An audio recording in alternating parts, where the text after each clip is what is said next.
وآخر دعواهم أن الحمد لله رب العالمين۔ خوف کیسا؟ رسول اللہ صلی اللہ علیہ وسلم کے صحابی بیان کرتے ہیں، صحیح بخاری کی روایت ہے، ایک شخص نے زمین خریدی، دوسرے نے بیچ دی۔ دونوں لفظوں پہ غور کیا آپ نے؟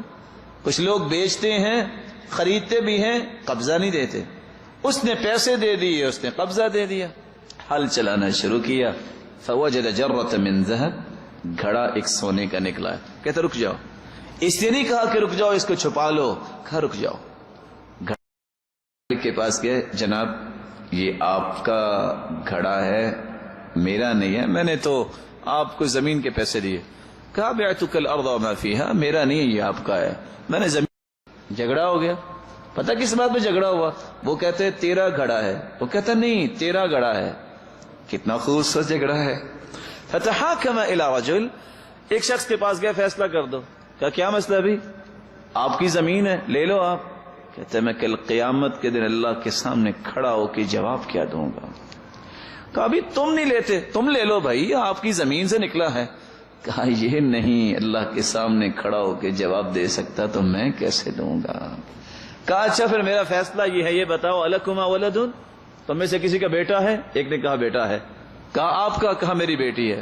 کہا ان دونوں کی شادی کرو اور یہ گھڑا ان دونوں پہ خرچ کرو، باقی بچے ان دونوں کے ہاتھوں سے صدقہ کر دو۔ کس طرح اللہ کا خوف ہے کہ دونوں گھڑا لینے سے انکار کر رہے ہیں۔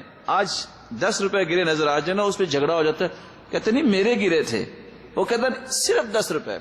بلکہ اللہ معاف فرمائے آج کل 10 روپے تو بہت زیادہ ہیں، وہ 5 روپے کا سکہ مل جائے نا تو پنجابی میں ایک بات بنی ہوئی ہے، کیا کہتے ہیں جی، لبی شے خدا کی نہ دھیلے کی نہ پا کی، وہ اس پہ بھی اپنے آپ کو پکا کر لیتی ہے۔ 5 روپے پہ ایمان بیچنے والا کل قیامت کو اللہ کے سامنے کیا جواب دے گا؟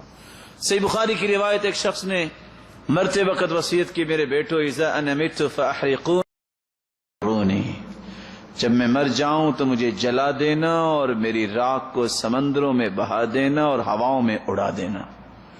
بیٹوں نے ایسے کیا، کس ڈر سے؟ نیکیاں نہیں کی، میرا حساب نہ ہو۔ اللہ نے حکم دیا، راکھ اکٹھی ہوگی سمندروں دریاؤں سے، ہواؤں اور فضاؤں سے۔ کلمہ صنعت هذا، میرے بندے یہ کام کیوں کیا؟ قال فرقا منك یا رب، اللہ تجھ سے ڈرتے ہوئے۔ کیا ڈر گئے ہو؟ خوف جب انسان کے اندر آتا ہے نزول ہو جاتا ہے۔